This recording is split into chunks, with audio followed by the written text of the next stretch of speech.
देखिए, जब भी कोई फ़िल्म आती है, हम उस फ़िल्म को या तो बड़े पर्दे पे देखते हैं या फिर छोटे पर्दे पे। और बात करें पुराने टाइम पे, तो जितने भी छोटे पर्दे होते थे, यानी कि टीवी चैनल्स पे हम देखा करते थे, बीच में एड्स आते थे 5-5 मिनट, फिर भी हम देखा करते थे। उसके बाद पर्दे बड़े होने लगे, एलईडी टीवी आने लगी, एचडी टीवी आने लगी। उसके बाद हम लोगों ने ओटीटी सब्सक्रिप्शन लेने लगे, जहाँ पर हम पैसे दे देकर फ़िल्म देखते हैं। लेकिन कुछ-कुछ फ़िल्में फ्री होती हैं, यूट्यूब पे मिलती है, लेकिन लोग देखते नहीं हैं। क्यों नहीं देखते? फ्री है ना, वैल्यू कम है। और वैसे ही आज हम एक बहुत बड़ी डायरेक्टर के बारे में, बहुत बड़े फ़िल्म के बारे में बात करने वाले हैं, जिसको लोग जानते ही नहीं हैं। जिसके नाम पर आज भी फ़िल्म इंस्टीट्यूट्स चल रही हैं कोलकाता में, लोग फ़िल्म के बारे में पढ़ाई करते हैं। मैं बात कर रहा हूँ लेजेंडरी सत्यजीत रे के बारे में और उनकी फ़िल्म नायक द हीरो। ये फ़िल्म क्यों इंपॉर्टेंट है और ये फ़िल्म हमें क्यों देखना चाहिए, उस बारे में हम बात करने वाले हैं। Well hello, this is Sagar Raj Singh and you are watching Bazooka. तो चलिए सबसे पहले बात कर लेते हैं फ़िल्म के प्लॉट के बारे में। फ़िल्म है किसके बारे में? वेल अगर फ़िल्म का प्लॉट देखें उसके पहले अगर हम नाम देखेंगे फ़िल्म का, तो फ़िल्म का नाम ही है द नायक, यानी कि एक हीरो के पे कहानी है। और इस फिल्म में एक हीरो जिसका नाम है अरिंदम, और वो एक कैलकाटा का बहुत बड़ा हीरो है और वो कैलकाटा से दिल्ली जा रहा है बाई ट्रेन एक अवार्ड को लेने के लिए। उस ट्रेन के जर्नी के बीच में उसके साथ क्या क्या होता है जब वो ट्रेन पे चढ़ता है और जब ट्रेन से उतरता है, तो उसके बीच में क्या क्या चीज़ें उसकी लाइफ में होती है और कैसे उसकी लाइफ बिल्कुल चेंज हो जाती है एक ट्रेन के जर्नी के बाद। इसके बारे में पूरी फिल्म है। अब चलते हैं अपने पॉइंट्स पे कि क्या क्या पॉइंट्स होने चाहिए कि इस फिल्म को क्यों देखना चाहिए। पहला पॉइंट है द नैरेटिव।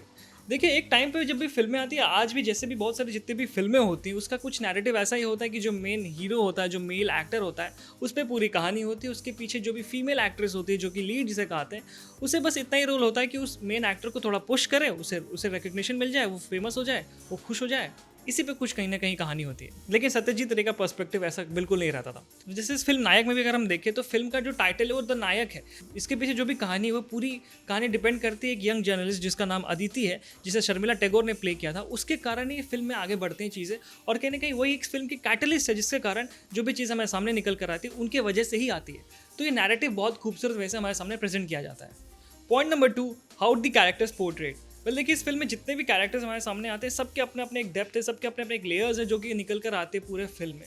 अगर बात करें उत्तम कुमार के बारे में, जो इस फिल्म के नायक हैं, उसके जितने भी फिल्म के स्टार्टिंग के शॉट्स हम ऐसा देखते हैं कि लोअर शॉट है जहाँ पर वो रेडी हो रहे हैं, बाल कंघी कर रहे हैं। एक स्पेसिफिकली एक ऐसा शॉट है जहाँ पर वो जूते बांध रहे हैं, उसके साथ पीछे में एक सीन में हमें उसका नौकर दिखा जाता है। यहाँ पे फिल्म ये दिखाना चाहती है, सत्यजीत रे हमें ये दिखाना चाहते हैं कि कैसे नायक जो फिल्म का हीरो है, वो कैसे अपने से छोटे लोगों को किस तरह से उसे ट्रीट किया जाता है। इसलिए जूते के साथ उस रेफरेंस में उसे रखा गया है, ये दिखाने के लिए कि कैरेक्टर कैसा है और कैरेक्टर कैसे बाकी लोगों को कैसे दिखाना चाहता है कि इंसान मैं क्या हूँ और अपने आप को कितना ऊपर रखता है और बाकी लोग कितना नीचे रखा जाए। इसके अलावा अगर हम दूसरे कैरेक्टर्स को देखें, जैसे कि अदिति, जिसे शर्मिला टैगोर ने परफॉर्म किया है, उस कैरेक्टर का भी डेप्थ इतना ज़्यादा है। जैसे कि स्टार्टिंग में ऐसा देखने को मिलता है कि वो चाहती है कि उससे निकलवा सके नायक, जो कि इस फिल्म के उत्तम कुमार, उससे चीज़ें निकाल सके कि उसके लाइफ के बारे में वो क्या क्या कहना चाहती है, क्या क्या चीज़ उसे बुलवाना चाहती है। उसके साथ साथ जितने भी ट्रेन्स के जितने भी कैरेक्टर्स हैं, सारे कैरेक्टर्स के एक डेप्थ हैं जो कुछ ना कुछ कहना चाहते हैं, और कहीं ना कहीं सारे कैरेक्टर्स उत्तम कुमार के लाइफ से कहीं ना कहीं एक पॉइंट पे कहीं ना कहीं सबसे वो रिलेट करते हैं, और उस चीज़ को जिस वे से दिखाया गया इस फिल्म में, it's fabulous. Point number 3, the makeup.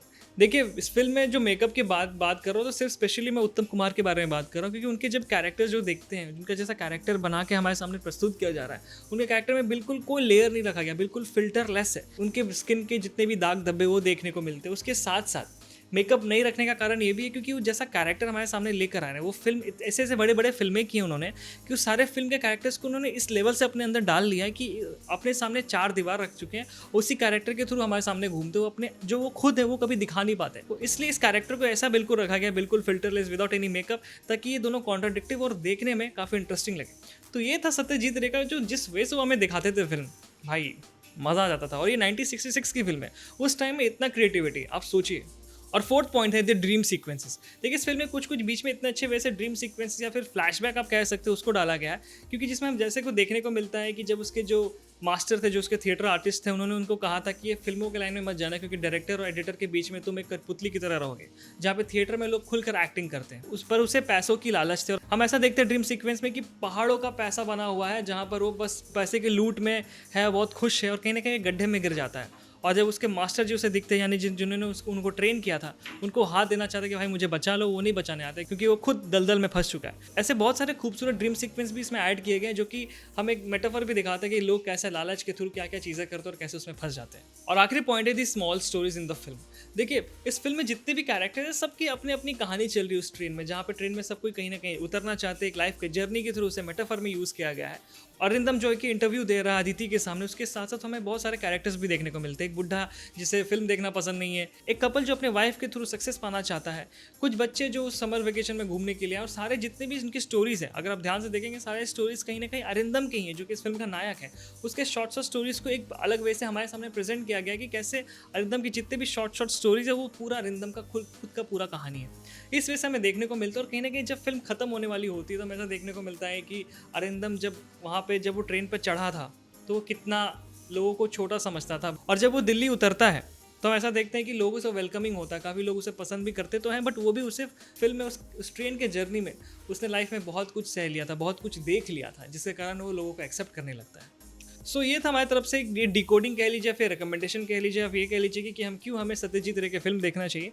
Well एक चीज़ और नोटिस करने वाली बात ये है कि सत्यजीत रे की जितने भी आप फ़िल्म देखोगे, उसमें आप ट्रेन्स का ज़िक्र ज़रूर देखोगे या फिर ट्रेन से रिलेटेड चीज़ें ज़रूर देखोगे। क्योंकि मुझे लगता है कि सत्यजीत रे ट्रेन से बहुत इंस्पायर हुए थे, क्योंकि ऐसा लगता है कि जितनी भी उनकी फ़िल्म है, चाहे वो अप्पू ट्रायलॉजी हो जाए या फिर नायक हो जाए, फिर जितनी भी आप फ़िल्में, कहीं न कहीं एक ट्रेन का रेफ़रेंस ज़रूर रहता है। इस फ़िल्म में भी उन्होंने ट्रेन पे ही पूरी एक फ़िल्म दिखा दी। और आपको क्या लगता है कि सत्यजीत रे किस टाइप के फ़िल्म मेकर्स थे? अगर आपने उनकी फ़िल्म देखी तो हमें कमेंट सेक्शन में ज़रूर बताएं कि आपको उनकी फ़िल्में कैसे लगी। और ऐसे वीडियोज़ के लिए बज़ुका को सब्सक्राइब, वीडियो को लाइक करें। Bye bye.